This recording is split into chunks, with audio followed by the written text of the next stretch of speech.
안녕하세요. 안녕하세요. 네. 안녕하세요. 네. 인사 먼저 해주세요. 안녕하세요. 안녕하세요. 안녕하세요. 성함하고 성함? 성함하고 이제 상록수 요양원. 상록수 요양원 오영우입니다. 네, 저는 상록수 요양원 사회복지사 이혜빈입니다. 반갑습니다. 이제 우리끼리 얘기하자. 네. 궁금한 거. 저 궁금했던 게 제가 입사한 지 얼마 안 됐는데 그 요양원과 요양병원이 어떻게 다른지 잘 모르겠더라고요. 그 쉽게 설명해서 요양병원은 의사가 운영하는 데고 네. 요양원은 사회복지사나 간호사나 네. 5년 이상 경력이 있는 요양보호사가 운영이 되는지 좀 헷갈린다. 안 돼, 맞아. 요양보호사 아마 안 될 것 같고 주야간보호는 요양보호사가 되는데 사회복지사나 간호사가 운영을 할 수가 있어요. 원장으로. 네. 의사가 해도 되고 의사가 하면 제일 좋지. 근데 의사는 보통 병원을 운영을 하고 요양원에는 사회복지사 자격증이 따기가 어렵지가 않아.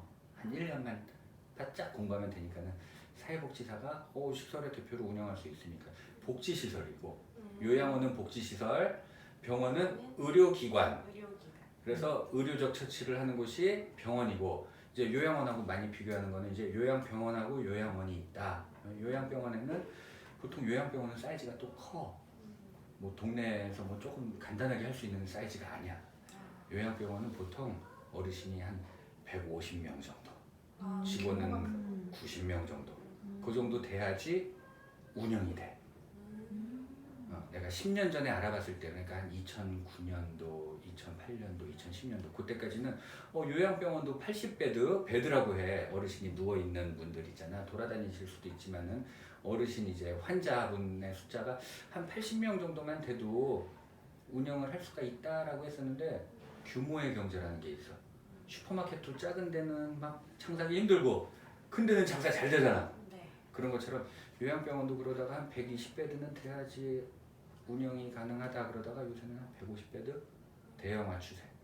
그래서 150베드, 200베드 정도가 규모도 있고 사이즈도 있고 괜찮다. 이제 요양원 같은 경우에는 그것도 규모가 있어. 요양원도요? 보통 한 29인을 많이 선호하고 한 개층에서 딱 할 수 있으니까. 아니면은 한 49인 시설도 많이들 선호를 하고. 근데 장기 요양보험법상 요양원을 운영하려면 한 70베드 정도로 해라라고 애초에 설계를 그렇게 했어. 그래서 요양원은 70베드로 해야지 운영하기가 좋아.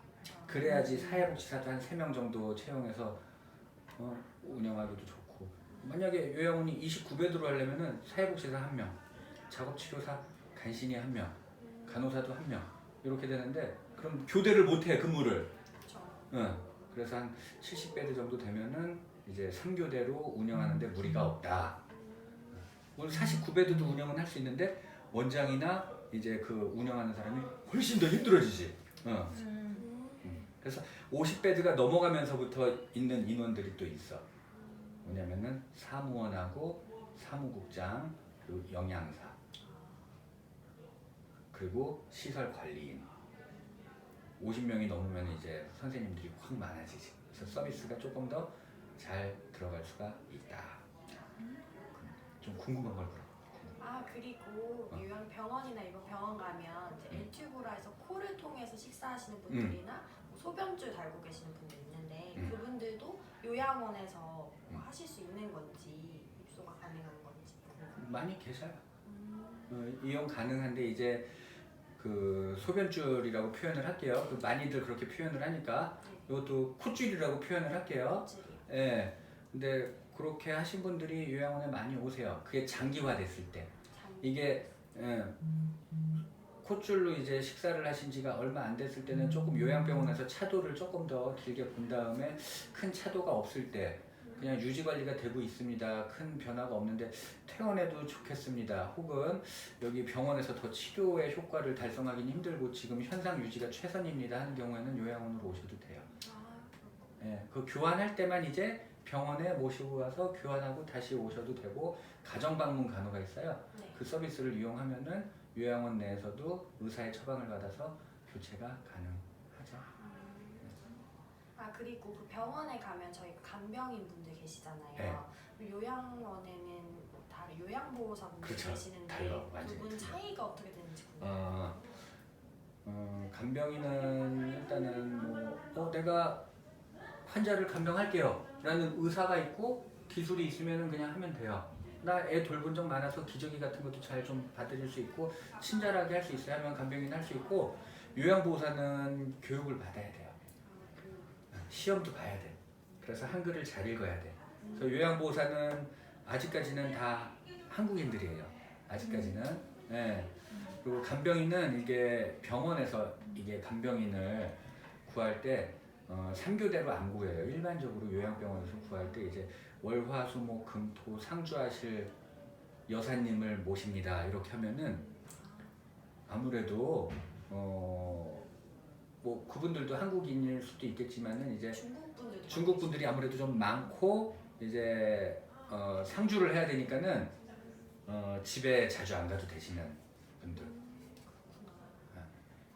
월화수목금토 24시간 그냥 베이비시터처럼 그냥 병원에서 생활하는 거예요. 그리고 일요일 날도 그냥 쉬실 수도 있고 그냥 병원에서 같이 생활. 그래서 병원 같은 데는 그래서 한 방에 한 분의 간병인이 딱 있어요. 한 방에 한 6인실이나 7인실로 운영했을 때 한 분이 보니까 좋긴 좋아. 정서적 공감도 좋고 한데 그분이 너무 힘들 것 같아, 내가 보면은. 낮밤으로. 그래서 요양병원에는 밤에는 꼭 주무셔야 돼, 어르신들이. 간병인을 자꾸 깨우고 막 이러면은 1인 간병 쓰셔야 됩니다 라고 하면은 이제 병원비가 폭발하는 거지. 그때는 간병비가 1인 간병 쓰려면 한 250만 원 줘야 돼, 한 달에. 간병비로만. 병원비 한 100만 원이나 150만 원 별도, 물리치료 받으려면 또 별도. 그러니까는 이제 간병비에 허리가 쉬니까는 요양원을 또 이제 기웃기웃 알아보시지. 요양원은 요양보호사 3교대로 대부분 운영을 해요. 2교대나 막교대.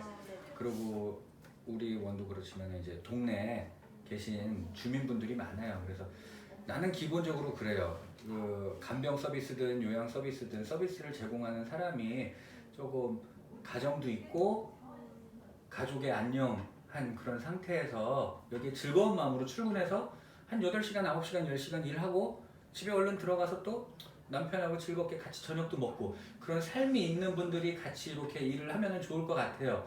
여기서 노상 이렇게 365일 같이 기숙하면서 생활하는 게 꼭 필요하신 분들은 어쩔 수 없지만 나는 그래서 요양원이 서비스가 더 일부 좋을 수도 있다.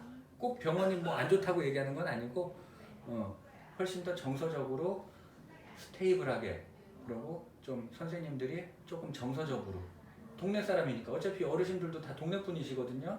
그러면 동네 얘기도 같이 할 수 있고 사는 얘기도 할 수 있고 하는 그런 정서적인 안정감. 요양원이 그래서 치료가 목적이 아니라면 요양원이 훨씬 나아, 정서적으로. 근데 어르신들 입장에선 틀리지. 요양원 딱 얘기하면 요양원의 요자도 끊이지 말라고.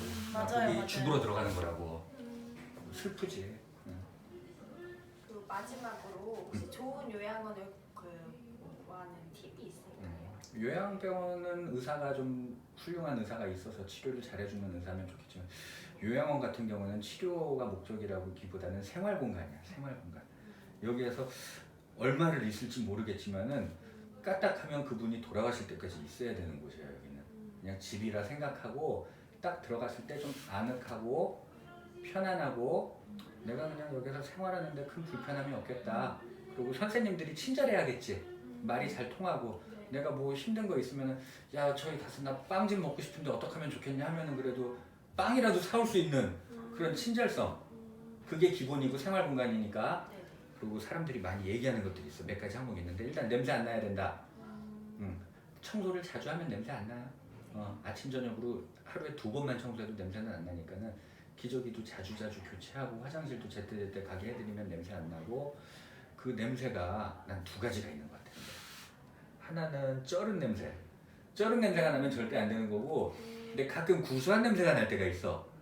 일을 본 지 얼마 안 돼서 잠깐 구수한 냄새 나는 거. 그건 어쩔 수 없는 거야. 우리 집에서도 오빠가 예를 들어서 화장실에 딱 있다가 나왔어. 바로 화장실 가서 딱 문 열었는데 어이씨 이럴 수 있잖아. 그렇죠. 그런 냄새는 어쩔 수 없어. 금방 빠지는 냄새거든. 그런 거 말고 딱 들어갔을 때 짠내, 오래된 짠내 나는 거, 그런 냄새 피해야 되고, 그리고 선생님들 친절해야 되고 상냥해야 되고 채광이나 환기가 잘 돼 있는지 보고. 그리고 어르신들 표정 보면 알아요. 그 정도 해서 고르시면 좋지 않을까. 네. 감사합니다. 이상입니다.